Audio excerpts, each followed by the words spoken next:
Before I actually purchased Conscious Conception, I was getting a little bit overwhelmed with all the different resources that are out there available.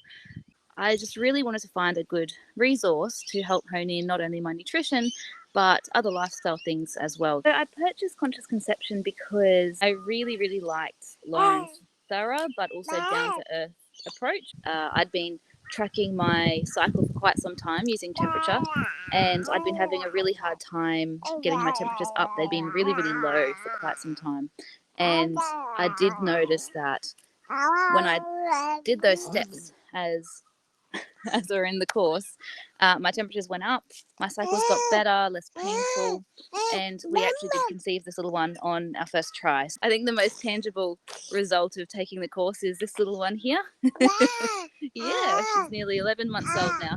I went into Conscious Conception expecting a nutrition course, and it was really so much more than that. It covers such a wide range of different topics, all related to fertility, and I think it will be a really great asset for any woman going through her fertility journey.